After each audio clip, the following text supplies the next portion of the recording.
नमस्कार दोस्तों, green TV में आप सभी का स्वागत है। मैं हूं आपकी होस्ट और आपकी दोस्त अंशु कुमार। दोस्तों, इस कोरोना महामारी के बीच जो है वो ग्रीन टीवी कोशिश कर रहा है कि हम लोग भारत के सारे राज्य के एग्रीकल्चर डिपार्टमेंट और मिनिस्टर से बात करके ये पता करें कि उन वहाँ के किसानों के लिए वो क्या-क्या काम कर रहे हैं और किस तरीके से कोविड-19 महामारी के बीच जो है वो किसानों को मुश्किलों का सामना करना पड़ रहा है और उन मुश्किलों का सामना और समाधान किस तरीके से डिपार्टमेंट कर रही है। तो आज हम बात करेंगे उत्तर प्रदेश के माननीय कृषि मंत्री सूर्य प्रताप शाही जी से और जानेंगे कि उत्तर प्रदेश के किसान जो है वो किन-किन मुश्किलों का सामना कर रहे हैं और वहाँ पे जो युवा और मजदूर लौटे हैं उनके रोजगार के लिए कृषि में क्या-क्या ऑप्शन है। तो आइए स्वागत करते हैं माननीय मंत्री जी का और जानते हैं इन सब चीज़ों के बारे में। सर, आपका स्वागत है ग्रीन टीवी में। जी नमस्कार। आपका को धन्यवाद और आपके माध्यम से ग्रीन टीवी के सभी दर्शकों को हमारी ओर से बहुत बहुत नमस्कार है। और उन्हें मैं धन्यवाद देना भी चाहूंगा कि वो कोरोना महामारी से अपने को सोशल डिस्टेंसिंग के माध्यम से सुरक्षित बना करके रखे हैं। वो स्वस्थ रहें, यही हमारी उनको के लिए शुभकामना है। जी। सर, सबसे पहले आपसे जानना चाहूँगी कि अभी रबी की कटाई हुई है, तो इसमें और लगभग डेढ़ 2 महीने हो गया जब से लॉकडाउन चल रहा है। तो इसमें डिपार्टमेंट ने किन-किन मुश्किलों का सामना किया, खासकर हार्वेस्टिंग में? देखिए, लॉकडाउन के घोषित होने के बाद तुरंत ही भारत सरकार ने एक दिशा निर्देश जारी किए। जी। होम डिपार्टमेंट ने एडवाइजरी जारी की थी और हम लोगों की बात उत्तर प्रदेश के आदरणीय मुख्यमंत्री योगी आदित्यनाथ जी से भी हुई थी। और जी। उत्तर प्रदेश सरकार ने और भारत सरकार ने किसानों के काम के लिए तुरंत उनको छूट किए जाने के लिए एक यहाँ के होम मिनिस्ट्री ने तुरंत निर्देश जारी किए उत्तर प्रदेश के। और उसके पश्चात लगातार हमारे प्रमुख सचिव कृषि ने और कृषि उत्पादन आयुक्त ने उत्तर प्रदेश के मुख्य सचिव ने जो भी कठिनाइयां रही उन कठिनाइयों के समाधान की दृष्टि से 5-6 सर्कुलर जारी किए, जिसके माध्यम से किसानों के आ रही कठिनाइयों का समाधान हम लोगों ने 28-29 मार्च आते आते हम लोगों ने उसको पूरा कर लिया था। और ये सबको उस बात की इजाजत दे दी थी कि हमारा किसान जो अपने खेतों में फसल को काटना चाहता है, मड़ाई दवाई करना चाहता है, वो काट सकता है, उसको अनुमति की आवश्यकता नहीं होगी। जो कंबाइन हार्वेस्टर हैं या कृषि यंत्र जिनसे कटाई मड़ाई होना है, पहले उनको हम लोगों ने ये दिया था कि वो परमिशन लेंगे जिलाधिकारी से। फिर जिला स्तर पर काम करने के लिए परमिशन की अनिवार्यता को समाप्त कर दिया था। दूसरे जनपद में जाने के लिए परमिशन की आवश्यकता थी। तो इस प्रकार से किसानों को कटाई मड़ाई के लिए जो आने वाली कठिनाइयां थी उनका तुरंत फौरी तौर पर 1 सप्ताह के भीतर ही हम लोगों ने उसके समाधान निकाल दिए थे। जो किसान भाई अपने जिले से बाहर थे, यदि वो कटाई मड़ाई के लिए जाना चाहते थे तो उनको भी जिस जिले में वो थे वहां से हम लोगों ने इजाजत इस बात की जिलाधिकारियों को कहा कि वो अनुमति दे दें, जिससे वो किसान भाई जाकर के अपने खेती की कटाई मड़ाई का काम पूरा कर सकें। वह उनको अनुमति मिल गई। एक समस्या उसके बीच में ये थी कि जो हार्वेस्टर और कंबाइन है उनके ज्यादा ऑपरेटर या पश्चिमी उत्तर प्रदेश या हरियाणा या पंजाब के थे। तो पहले उत्तर जी। प्रदेश में उनको हमने अनुमति दिया जो उत्तर प्रदेश के थे, वो किसी से किसी जिले में जा सकते हैं।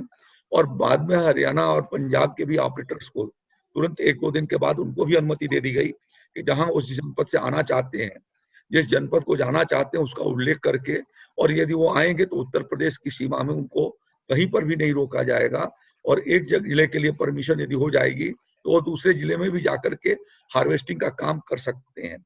तो इस जी। तरीके से कटाई मड़ाई के कामों में पूरी सहूलियत किसान को रहे, किसी तरीके की कोई कठिनाई न रहे, इसकी पूरी चेष्टा योगी आदित्यनाथ जी की सरकार ने किया है। और मुझे खुशी है कि किसानों की ओर से इस संदर्भ में न्यूनतम शिकायतें प्राप्त हुई, कहीं पर भी इस तरीके का असुविधा का सामना नहीं करना पड़ा। जी। सर, उत्तर प्रदेश ने तरबूज, खरबूज, आम सहित 46 जो है वो ऐसे फल सब्जियां हैं जिसको मंडी टैक्स से मुक्त किया है। तो इसके बारे में हमारे किसानों को संक्षिप्त में बताएं प्लीज। ये जो 46 आइटम हैं जो फल और सब्जियों के हैं, जो शीघ्र नष्ट होने वाली प्रजाति के ये फसलें हैं। आलू में एक लंबे समय तक चल जाता है, प्याज भी लंबे समय तक चल जाती है, लेकिन ये साग सब्जियां जो ऐसी हैं या फल हैं, वो बाजार में आने के बाद तुरंत खराब होने लगते हैं। तो उसके लिए हम लोगों ने इन 46 जो जीन्स हैं फल और सब्जियों के, इस पर 2% का मंडी टैक्स लगता था। हम लोगों ने उस 2% के मंडी टैक्स को इन 46 आइटम में से समाप्त कर दिया है, जिसमें आम है, अंगूर है, तरबूज है, खरबूज है, ककड़ी है। ये जो किसान के खेत से निकलने वाले फल और फूल हैं, फल और सब्जियां हैं, जी इनको हम लोगों ने उससे मुक्त कर दिया। और दूसरा ये उसके साथ साथ ये सुधार कर दिया है मंडी अधिनियम के भीतर कि सब्जी उत्पादक किसान किसी भी स्थान पर जाकर के बेच सकता है और कोई भी उसको खरीद सकता है, उसके लिए लाइसेंस की आवश्यकता नहीं होगी। इस बात की हम लोगों ने उनको स्वीकृति प्रदान कर दी है। जी इसके अलावा मंडियों में हम लोगों ने गेहूं की खरीदारी की दृष्टि से भी सुधार के लिए कदम उठाए, और जो अनिवार्यता थी धारा मंडी अधिनियम के धारा 7(2) के भीतर कि उस किसान को अपना सामान मंडी के भीतर ही लेकर के आना होगा, जी खरीद और बिक्री के लिए मंडी आना अनिवार्य था। उस काम को हम लोगों ने उनको सहूलियत प्रदान कर दिया, और ये कर दिया कि अब जो हमारे कोल्ड स्टोरेज हैं, वेयर हाउसेज हैं, या प्राइवेट बड़ी कंपनियां हैं, जो मंडी उप मंडी का लाइसेंस लेकर के और बड़ी कंपनियां यूनिफाइड लाइसेंस लेकर के वो कारोबार खरीद और बिक्री का प्रदेश में कहीं पर भी कर सकती हैं। और इस तरीके से किसान के फार्म गेट से खरीदारी हो जाए, इसके लिए हम लोगों ने ये और भी उनको ये ऑप्शन दे दिए हैं, जिससे कि किसानों की कठिनाइयों का समाधान हो जाए। इसके अतिरिक्त यदि कोई प्राइवेट सेक्टर का आदमी भी मंडी या उप मंडी बनाना चाहता है, तो अभी नोटिफाई व लाइसेंस लेकर के और वो इस काम को कर सकता है। इनके व्यापार के लिए 5 लाख रुपए की सिक्योरिटी मनी आवश्यक थी। कोरोना महामारी को देखते हुए 5 लाख की सिक्योरिटी से भी हम लोगों ने एग्जेम्प्ट कर दिया है। उन्हें सिर्फ 10,000 रुपए में लाइसेंस लेने होंगे मंडी का, और वो अपने स्थानों पर, अपने जिले के भीतर, अपने ब्लॉक में जिनके पास जगह है, गोदाम है या वेयर हाउस है, या वो 10 टन की कैपेसिटी की राइस मिले हैं या फ्लोर मिले हैं, उन्हें भी हम लोगों ने इस बात की इजाजत दे दी है कि वो मंडी के रूप में काम कर सकते हैं।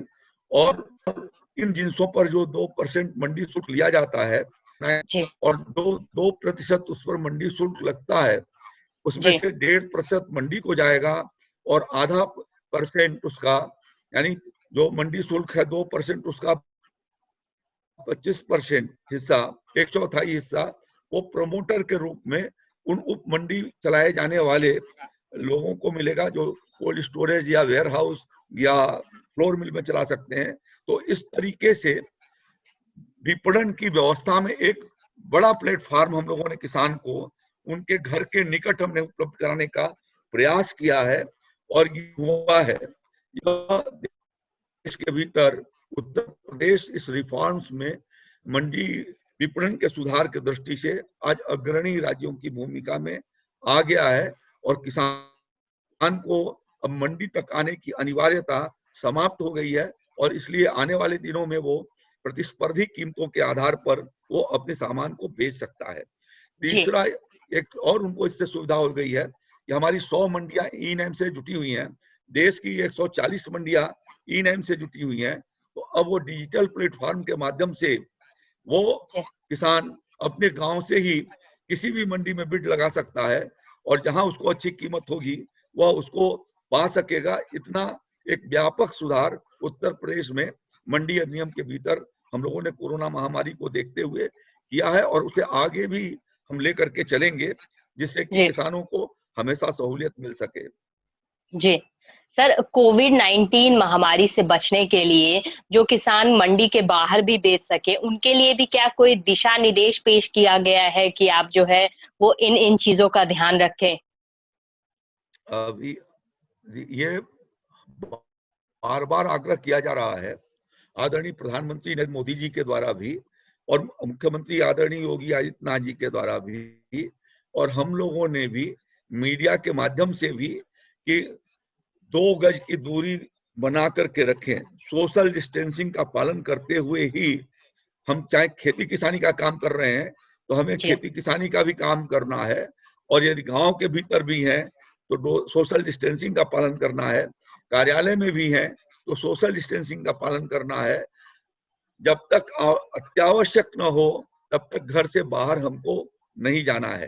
तो एक तो 2 जी गज की दूरी बना करके रखना, अनावश्यक हमको बाहर घूमने से अपने को रोकना, और तीसरा मास्क या गमछे बांध करके ही, मुंह पर को ढक करके ही हमें बाहर निकलना, और बार बार हाथों को साबुन से धोना। जहां हमारे गेहूं के क्रय केंद्र चल रहे हैं वहां हमने सैनिटाइजर की व्यवस्था कर रखी है, वहां पर हम लोगों ने साबुन पानी की व्यवस्था कर रखी है।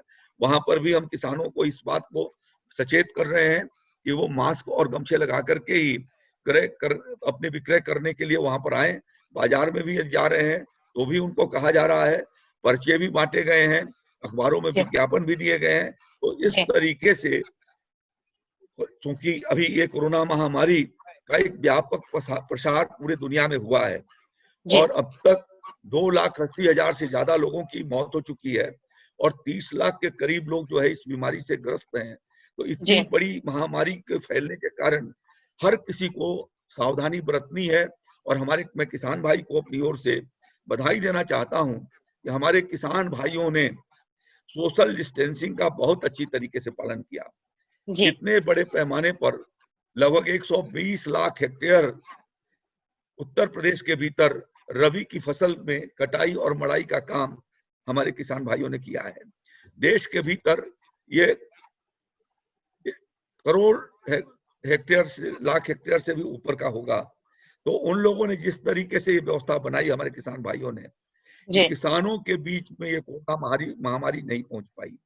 उन्होंने जी खुद अपने परिवारजनों को बहुत सचेत रखते हुए सोशल डिस्टेंसिंग का पालन किया, 2 गज दूरी बनाए रखी, और जिसकी वजह से हमारे किसान भाई बहुत कम प्रभावित हुए हैं। मैं ये जी चाहूंगा आपके माध्यम से कि अभी भी हमें यह सावधानी बरतना है।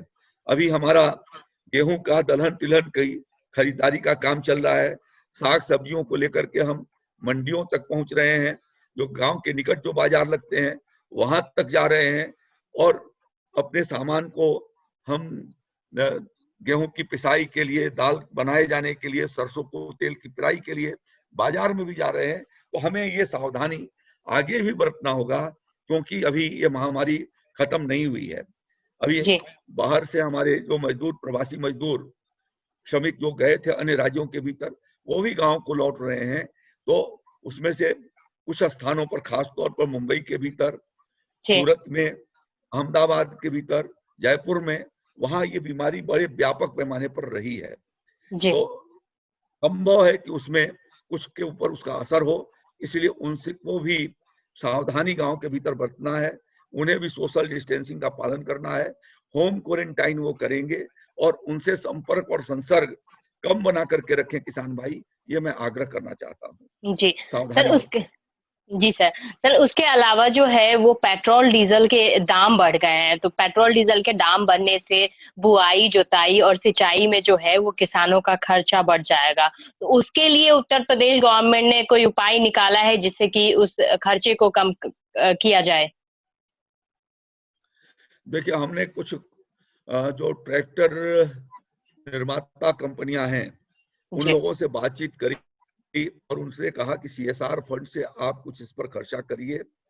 हुँ, मेसी फर्गुसन और आइशर ट्रैक्टर के लोगों ने मुझे ये आश्वासन दिया कि हम लोग इस पर काम करेंगे, और जी, वो लगभग 23-24 जिलों के भीतर उन्होंने अपने पहले चरण में 13-14 जनपदों के भीतर,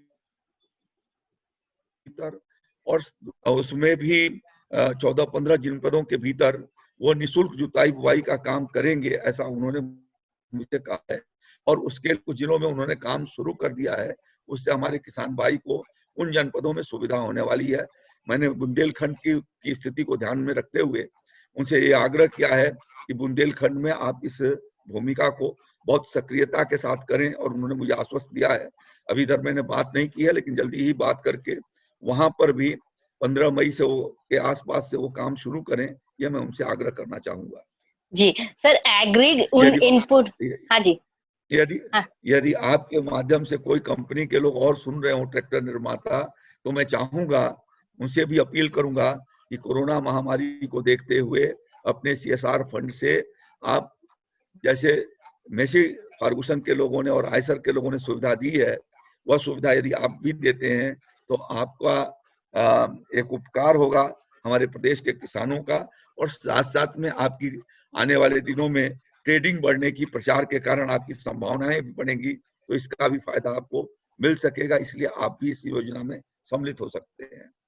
जी सर। सर उसके अलावा अगर हम एग्री इनपुट ट्रांसपोर्टेशन की बात करें, क्योंकि बुआई रोपाई का समय है और बीज की कमी, बहुत सारे बीज जो हैं वो दूसरे प्रदेश से आ रहे हैं, तो एग्री इनपुट ट्रांसपोर्टेशन में मुश्किलें ना आए उसके लिए क्या क्या काम कर रही है डिपार्टमेंट, एग्रीकल्चर डिपार्टमेंट? देखिए, 28 और 29 मार्च को ही प्रमुख सचिव गृह ने और मुख्य सचिव ने निर्देश जारी करके, और बाद के दिनों में मुझे लगता है 30 मार्च रहा होगा, जब हमारे APC ने हर प्रकार के कृषि कार्यों में आने वाले ट्रांसपोर्ट को, आवागमन की निर्बाध सुविधा उनको दी गई है। जी।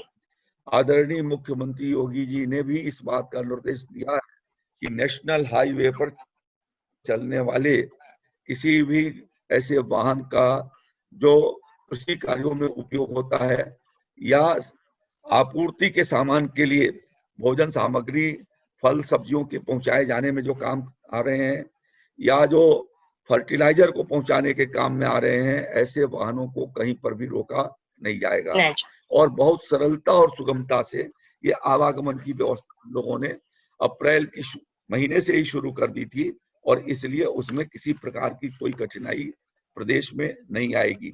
ट्रैक्टर जुताई बुआई के लिए भी, ट्रैक्टर ट्रालियों को ले जाने के लिए जनपद के भीतर किसी परमिशन की आवश्यकता नहीं है, और इसलिए कहीं पर भी ऐसी कठिनाई नहीं आने वाली है।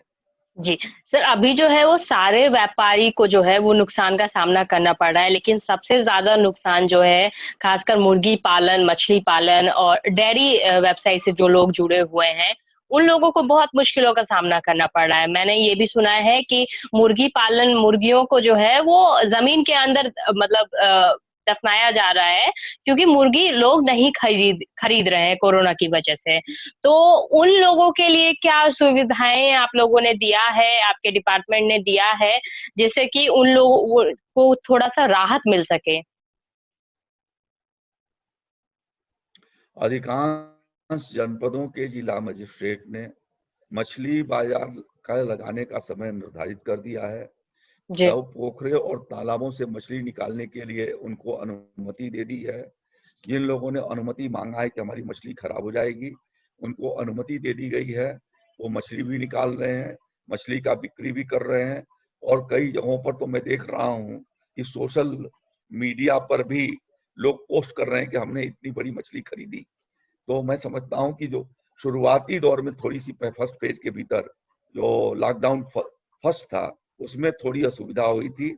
उसके बाद उनके कठिनाइयों का समाधान हो गया है। अंडों की भी बिक्री हो रही है। मेरे जानकारी में लगभग 1 करोड़ अंडे प्रतिदिन जो है वो खपत हो रहे हैं। जी। सर उसके अलावा जो मिशन 2022 है, माननीय प्रधानमंत्री जी का सपना है कि किसानों की आय 2022 तक दोगुनी करनी है। तो क्या कोविड-19 की वजह से जो है वो इस मिशन में थोड़ा-सा बदलाव आ सकता है, ये या फिर 2022 तक पूरे होने की संभावनाएँ हैं? देखिए, एक चीज आपको बता दूं मैं कि लॉकडाउन के समय सभी अधिकांश काम रुक गए थे। जी। छोटे से लेकर के बड़े इंडस्ट्रीज का उत्पादन रुक गया था, लेकिन कृषि आधारित जो उद्योग थे वो चल रहे थे। हम लोगों ने तो प्रदेश के भीतर फर्टिलाइजर की जितनी इंडस्ट्रीज हैं उनको शुरुआती दौर में ही चलाने की अनुमति दे दी थी। प्रदेश के भीतर 119 शुगर मिलें चलती रही हैं पिछले सत्र के भीतर, और लॉकडाउन के टाइम 91 चल रही थी। अभी भी वो 55 के करीब हमारी इंडस्ट्री चल रही है। तो जो कृषि पर आधारित उद्योग रहे हैं, उनका लॉकडाउन नहीं रहा है। दाल मिल और आटा मिल और राइस मिलों के लिए कुछ दिन के लिए बंद थे, लेकिन उनको भी इजाजत तुरंत दे दी गई थी। उनसे बिक्री के दुकानों को भी हम लोगों ने इजाजत दे रखी है। तो और डोर स्टेप डिलीवरी करा करके भी खपत करा रहे हैं। तो एक तरीके से कृषि का काम, कृषि उत्पादन और उसकी सप्लाई का जो चेन है, वह इस पूरे कोरोना महामारी के दरमियान पूरे देश में लॉकडाउन होने के बावजूद भी कहीं ब्लॉक नहीं हुआ, कहीं रुका नहीं। सप्लाई चेन निरंतर चलती रही है और इस तरीके से कृषि उत्पादन की अधिकांश चीजों की खपत हमारे किसान भाइयों ने भी किया है, उपभोक्ता भाइयों ने भी कहा है। और कहीं भी इस बात की शिकायत नहीं आई है कि हमको साग नहीं मिल रहा, हमको सब्जी नहीं मिल रही, हमको फल नहीं मिल रहे, हमारे पास दूध नहीं आ पाया, हमें जो है वो खाने का सामान नहीं मिल पाया, आटा नहीं मिल पाया, चावल नहीं मिल पाया। तो यह व्यवस्था शुरुआती दौर से ही भारत सरकार ने भी और उत्तर प्रदेश सरकार ने की, जिससे कृषि का क्षेत्र चलता रहा है। हम लोगों ने प्रयास किया है कि न्यूनतम नुकसान लगे और उस बात की कोशिश भी की है। और अभी भी गेहूं का जो उत्पादन प्रदेश के भीतर हुआ है, हम लोग बड़े पैमाने पर खरीदारी का काम कर रहे हैं। और जो मेरे पास जानकारी है, कल तक 14 लाख मीट्रिक टन गेहूं की खरीदारी एमएसपी के आधार पर उत्तर प्रदेश में की जा चुकी है। इसी तरीके से दलहन, चना और मसूर की भी खरीदारी और सरसों की हम लोगों ने बुंदेलखंड में शुरू कराई है। बाजार भाव लगभग हमारे एमएसपी के ऊपर आ गया है, बराबर आ गया है। और इसलिए कहीं पर भी किसान को इस तरीके के कठिनाई का सामना नहीं करना पड़ रहा है। हाँ, जरूर है कि इस लॉकडाउन का थोड़ा बहुत असर, प्रभाव पड़ा है, प्रतिकूल पड़ा है, लेकिन हम ये सुनिश्चित करा रहे हैं कि किसानों को, जो हमारे किसान पारदर्शी योजना के भीतर पंजीकृत किसान हैं, उनको, जिन्होंने गत वर्ष बीज नहीं उठाए हैं, उनको हम प्रमाणित और आधारी बीज 50% अनुदान पर उपलब्ध कराएंगे। बुंदेलखंड में हम 80% अनुदान पर खरीफ का बीज उनको उपलब्ध कराएंगे। पूरे प्रदेश में हमने ढैंचे के बीज की व्यवस्था किया है, जिससे हरी खाद के माध्यम से खेत की उर्वरा शक्ति को बढ़ाया जा सके, जीवांश कार्बन को बढ़ाया जा सके। उसको भी हम 50% अनुदान पर उपलब्ध कराए हुए हैं। और जिप्सम भी हम अभी इस 31 मई के पहले हमारा ये प्रयास है कि जिप्सम पहुंच जाए, जिससे जब खरीफ का जो पलेवा पड़ेगा उसके पहले किसानों को जिप्सम भी मिल जाए 50% अनुदान पर। इसकी हम लोगों ने व्यवस्था सुनिश्चित किया है। हमारा ढैंचे का भी सभी जनपद में पहुंच गया है। हमारे जो गेहूं के बीज हैं वो भी पहुंच गए हैं। अब दलहन और तिलहन के बीज भी पहुंच रहे हैं। और कोशिश है कि प्रदेश के भीतर समय से लगभग 98 लाख हेक्टेयर में जो खरीफ की फसल होती है वह हम यहाँ पर सुनिश्चित करा लें। जी सर, उसके अलावा जो है वो अगर हम यूपी और बिहार की बात करें तो सबसे ज्यादा युवा मजदूर जो है वो यूपी बिहार से पलायन करते हैं दूसरे राज्य की ओर। तो अभी जो है कोविड-19 की वजह से जो है वो बहुत सारे लोग सब अपने-अपने घर लौट रहे हैं, क्योंकि जब मुश्किल आती है तो सबसे पहले अपने घर की ही याद आती है, तो वही लोग कर रहे हैं। तो इस कोविड-19 में जो मजदूर और युवा घर की और लौटे हैं, जो उत्तर प्रदेश आए हैं, उनके रोजगार के लिए क्या प्लानिंग है? क्योंकि अगर हम बात करें खेती से जुड़े हुए लोगों की तो संख्या कम होती जा रही है, क्योंकि किसान नहीं चाहता है कि उसका नेक्स्ट जनरेशन जो है वो खेती से जुड़े। अभी जो है वो सब वापस आए हैं और कब तक लॉकडाउन रहेगा इसकी कोई जो है वो फिक्स नहीं है सीमा। तो क्या उनको यहाँ पे रोकने के लिए और कृषि से जुड़े रहने के लिए कोई आप लोगों ने स्कीम निकाला है, कोई प्लान किया है जिससे कि उनको यहीं पे रोजगार मिल सके और वो किसी दूसरे राज्य में जो है वो पलायन ना कर सके? खासकर युवाओं की बात करें तो युवा जो है नई तकनीकों को सही से और अच्छे से समझ सकते हैं, तो नई टेक्नोलॉजी को इनोवेट करने का, उनको चलाने का ज्यादा अच्छा जो है वो एक्सपीरियंस वो पा सकते हैं यहाँ पे। तो उनको यहाँ पे रोकने के लिए क्या प्लानिंग है आपकी? देखिए, लोगों को काम करने की स्वतंत्रता है, ना हम किसी को कहीं जाने से रोक सकते हैं और न काम करने से किसी को रोक सकते हैं। ये उनको अवसर दिया जा रहा है कि वो जो आए हैं वो काम कर सकते हैं और अपनी जगह लौटना चाहेंगे तो लौट भी सकते हैं।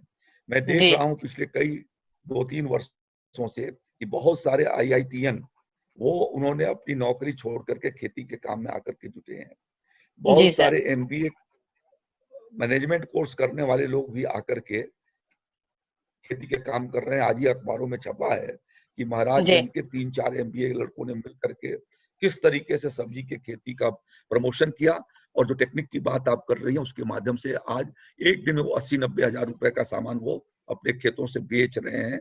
आज ही के समाचार पत्र में मैंने देखा है। तो जी जो करना चाहेगा उसके लिए बहुत सारे अवसर आज भी राज्य के भीतर उपलब्ध हैं। हम लोगों ने इस बात की व्यवस्था कर रखी है। अब जैसे मंडी का सुधार हमने जो किया है, तो उसके माध्यम से वो मार्केटिंग का काम कर सकते हैं। उसके जी माध्यम से जो है वो डिजिटल प्लेटफॉर्म का इस्तेमाल करके बाहर से भी वो उसको सौदे अपने स्थापित कर सकते हैं। अभी कल भारत सरकार ने, आदरणीय प्रधानमंत्री जी ने 20 लाख करोड़ रुपए का पैकेज उन्होंने घोषित किया। जी वो पैकेज के भीतर SCME सेक्टर के भीतर 3 लाख करोड़ रुपए से ज्यादा का इन्वेस्टमेंट होना है। तो स्वाभाविक रूप से छोटे छोटे कुटीर उद्योग और MSME सेक्टर के भीतर जो सूक्ष्म और लघु और मध्यम उद्योग हैं, उनके भीतर इन्वेस्टमेंट काफी तेजी से आएंगे, और उसमें से फूड प्रोसेसिंग की बड़ी बड़ी संभावनाएं हैं कि जिसके माध्यम से वो अपने यहाँ इलाके में लगा करके वो जो है वो फ्लोर मिल खड़ा कर सकते हैं। वो चाहे तो जो है वो राइस मिल लगा सकते हैं, छोटी छोटी दाल मिलें लगा सकते हैं, छोटे जो है वो तेल मिलें लगा सकते हैं, और एक न्याय पंचायत एरिया के भीतर या ब्लॉक एरिया के भीतर वो अपने सामान का प्रोसेस करके उनके बिक्री का काम भी कर सकते हैं। यदि जी उनके भीतर हुनर अच्छा होगा तो वो उसका विस्तार जनपद में भी कर सकते हैं, प्रदेश, देश और अंतर्राष्ट्रीय स्तर पर कर सकते हैं। जी सवाल ये है कि अब हमको जरूरत है कि अच्छी और गुणवत्ता की चीजों को तैयार करने का। जी हमारी जो है वो क्रेडिबिलिटी, विश्वसनीयता है हमारे सामान की, वो अच्छी हो। अब लोग ऑर्गेनिक खेती की ओर भी झुके हैं। जो जी किसान भाई, अब समय आ गया है जब हम खरीफ की सब्जियों को लगाएंगे, तो यदि हमने ऑर्गेनिक कोशिश शुरू किया तो बाजार वैसे ही आपको अच्छा बेहतर मिलने वाला है। जी लोग जो पढ़े लिखे लोग हैं वो अब ऑर्गेनिक सामान खाना चाहते हैं। तो इस जी तरीके से अनेक प्लेटफॉर्म है जिनका इस्तेमाल करके वो आगे की ओर बढ़ सकते हैं। दूध का उत्पादन प्रदेश में बहुत बड़े पैमाने पर होता है। छोटे जी छोटे 5-7 लाख रुपए के बल्ब PMC बल्ब लगा करके कूलिंग कर सकते हैं, चीलिंग जी कर सकते हैं, उसकी मार्केटिंग कर सकते हैं।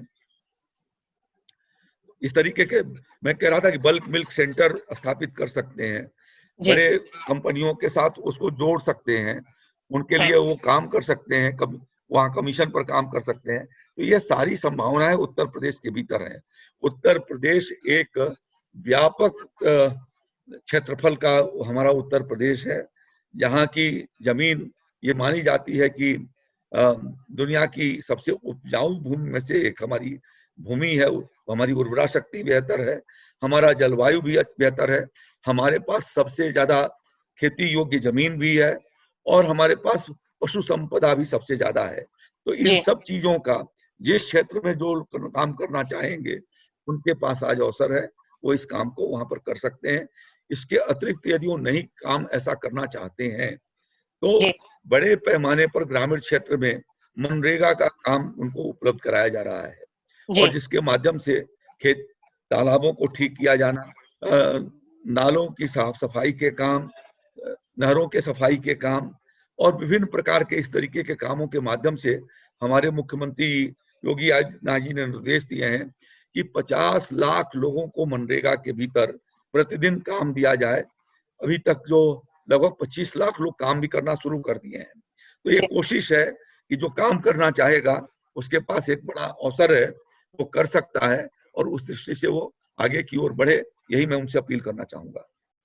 सर आप जो है वो ग्रीन टीवी के ज़रिए उत्तर प्रदेश के किसानों को कुछ संदेश देना चाहते हैं तो प्लीज़ हम आपसे निवेदन करेंगे कि आप वो संदेश दीजिए।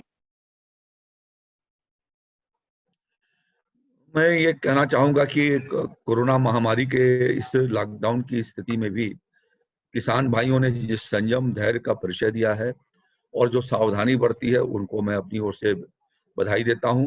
अभी भी जी। उनको 2 गज की दूरी को बना करके रखना, सतर्कता पूर्वक अपने काम को करना और हाथ का साफ सफाई साबुन से बराबर धोते रहना, यह बहुत आवश्यक है। खेती का जी। काम इस प्रकार का काम है जो कि हमारा किसान भाई अन्नदाता के रूप में कहा जाता है, उसे अन्नदाता कहते हैं कि वो हमारा जो किसान है वह जो चीज पैदा करता है वो कोई दूसरा नहीं पैदा कर सकता। भूख की शांति तो भोजन से होती है और भोजन किसान पैदा करता है, और इसलिए वो पूरी लगन और मेहनत के साथ अपने इस खरीफ की खेती को भी करेंगे। सरकार उनके साथ खड़ी है, केंद्र सरकार भी खड़ी है और उत्तर प्रदेश की योगी आदित्यनाथ जी की भी सरकार खड़ी है। उनकी हर कठिनाइयों का हम समाधान, ये हर संभव प्रयास करते हैं कि उनका समाधान निकाला जाए। और इस समय सभी विभागों को ये कहा गया है, वैसे आज मौसम ने और प्रकृति की कृपा से बरसात इस साल अच्छी हुई है जी। और ये समाचार मिल रहे हैं कि मानसून भी पहले अच्छी रही। आने वाला है। तो जी। किसान भाई अपने खेत की तैयारी करें, गर्मी की जुताई अपने खेतों की कर दें, जिससे उसके भीतर जो कीड़े मकोड़े होंगे वो समाप्त हो जाएंगे, खरपतवार जो होगी वो सूख जाएगी और उनकी मिट्टी पक करके तैयार हो जाएगी, तो वो और ज्यादा उत्पादन करने में सक्षम होगी। जिन किसान भाइयों ने ढैंचा या सनई का बीज जो बावक होने के बुआई होने के पहले पलेवा पड़ने के पहले वो अपने ढैंचे और सनई को खेतों में पलट देंगे, तो उससे जो है वो ऑर्गेनिक कार्बन बढ़ने के साथ साथ उनका उत्पादन भी 15 से 20% बढ़ेगा। यूरिया की खपत कम होगी, इस दृष्टि से भी उनको सावधानी बरतनी है। जो हमारे कृषि यंत्र गए हैं इन सिटू कार्यक्रम के भीतर, हैप्पी सीडर है या अन्य कृषि यंत्र हैं, उनसे यदि उनका वो उपयोग करते हैं, लेजर लेबरर का उपयोग करके यदि खेत को समतल कर लेते हैं इस समय खाली समय के भीतर, तो उनका जो है वो उत्पादन भी बढ़ेगा उससे, और पानी का जो ऊपर नीचे रहता है ठीक प्रकार से नहीं पहुंच पाता, वो सतह भी बराबर उनकी हो जाएगी। साथ साथ में जो है वो हैप्पी सीडर वगैरह से बुआई रुपाई करने से उनको एक सुविधा इस बात की हो जाएगी कि कम बीज और कम फर्टिलाइजर में हैप्पी फर्टिल सीड ड्रिल से वो खेती करते हैं तो मजदूरी भी उनकी घटेगी और साथ साथ में उनका पैदावार भी उससे बढ़ाया जा सकता है। तो जरूरत है कि हम तकनीकी का इस्तेमाल करें। अपने खेतों के मेड़ों पर यदि हमने दलहन की फसल लगा दी तो उसका भी एक बहुत बड़ा फायदा होगा। जो आपने रेज बेज जिसकी चर्चा हम कर रहे थे कि आज खेतों के भीतर नालियां और मेड़ बना करके अंदर के खेत के भीतर यदि हम उस पर दलहन और तिलहन की खेती करेंगे तो हमारी पैदावार को, फसल को कम नुकसान पहुंचेगा और जो जी। क्षति होती है उससे बचाया जा सकेगा। किसानों के लिए प्रधानमंत्री फसली बीमा योजना को स्वैच्छिक किया गया है, लेकिन जी। मैंने देखा है कि बुंदेलखंड के जनपदों में, ललितपुर जनपद में 250 करोड़ से ज्यादा वहां पर किसानों को पिछले खरीफ की फसलों की क्षतिपूर्ति प्रधानमंत्री फसली बीमा योजना से की गई है। झांसी जनपद के भीतर लगभग 1.25 लाख किसानों को 200 करोड़ रुपए की सहायता उसके माध्यम से मिल पाई।